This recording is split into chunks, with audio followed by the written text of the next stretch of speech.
Hi అండి, అందరికీ నమస్తే. Welcome to our channel our journey with aquaculture.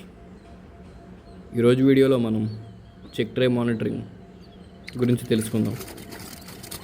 అసలు చెక్ ట్రే అంటే ఏంటి, చెక్ ట్రే పెట్టుకోవడం వల్ల ఉపయోగం ఏంటి, చెక్ ట్రే అబ్జర్వ్ చేయడం వల్ల మనకి ఏమేమి తెలుస్తుంది, ఈ వీడియోలో మనం క్లియర్గా చూద్దామండి.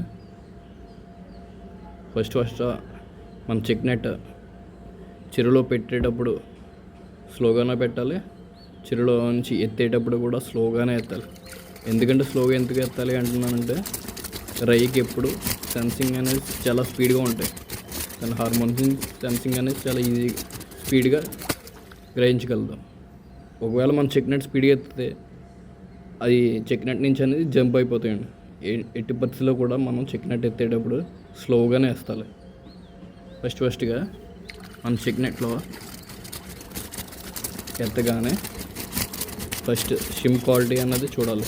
ఏ విధంగా చూడాలంటే, ఫస్ట్ సైజు ఎలాగ ఉందని చూడాలి, తర్వాత ఎన్ని గ్రామ్స్ వస్తుందో అనేది చూడాలి, తర్వాత సైజు వేరియేషన్ ఎంత ఉందన్నది చూడాలి, తర్వాత దాని యాక్టివిటీ అంటే మన జనరల్గా అయితే టెక్నీషియన్స్ త్రిబుల్ ఏ టెక్నిక్ వాడతారు.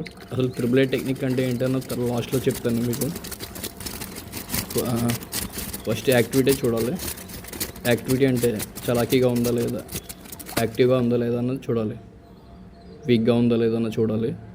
తర్వాత డెన్సిటీ, చెక్ నెట్లోకి ఎన్ని పీసులు ఎక్కుతున్నాయి అన్నది మనం కంపల్సరీ చూసుకోవాలి. తర్వాత ఫీడ్ యూటిలైజేషన్, మనం వేసే ఫీడ్ రై తింటుందా లేదా అన్నది క్లియర్గా చూసుకోవాలి. తర్వాత ఓవర్ ఫీడింగ్ వెళ్తుందో లేదో చూసుకోవాలి. తర్వాత అండర్ ఫీడింగ్ వెళ్తుందో లేదో చూసుకోవాలి. తర్వాత గట్ లైన్ ఎలా ఉందో చూసుకోవాలి, గట్ ఇన్ఫెక్షన్ ఉందో లేదో చూసుకోవాలి, గట్ మధ్యన గ్యాప్ వస్తుందో లేదో చూసుకోవాలి.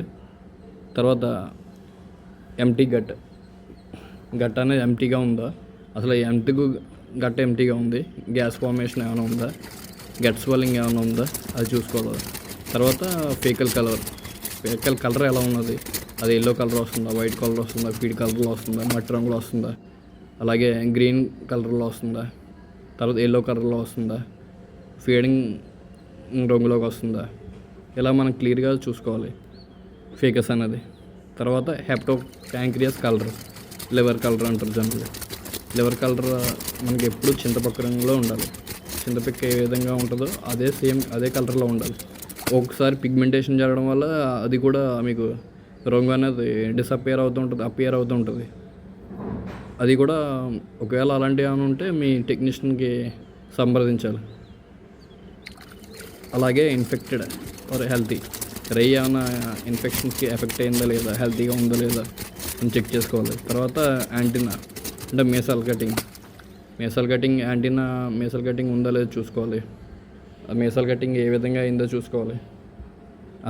మేసల్ కటింగ్ ఎందుకు అయిందో చూసుకోవాలి. తర్వాత రెడ్ కలర్,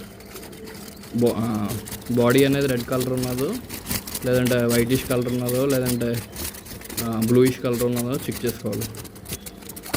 తర్వాత మీకు లెగ్స్, బాడీ పార్ట్స్కి వచ్చేటప్పటికి లెగ్స్ వాకింగ్ లెగ్స్ అంటే నడిచే కాళ్ళు ఎరుపు ఉన్నాయా లేదంటే ఏ కలర్, పసుపు ఉన్నాయా లేదంటే తెలుపు ఉన్నాయా అనేది చెక్ చేసుకోవాలి. తర్వాత స్విమ్మింగ్ లెగ్స్ అన్నది ఇంపార్టెంట్. ఇక్కడ స్విమ్మింగ్ లెగ్స్ అన్నది ఎల్లో ఉందా లేదంటే వైట్ ఉందా లేదంటే బ్లాకిష్ డాట్స్ ఏమైనా ఉన్నాయా ఇది చెక్ చేసుకోవాలి.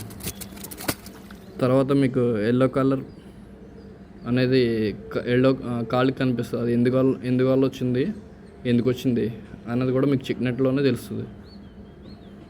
పార్ట్ 2లో మీకు చెప్తాను. వీడియోలు ఎంత అయిపోతుంది. థ్యాంక్ యూ ఆల్ అందరికీ.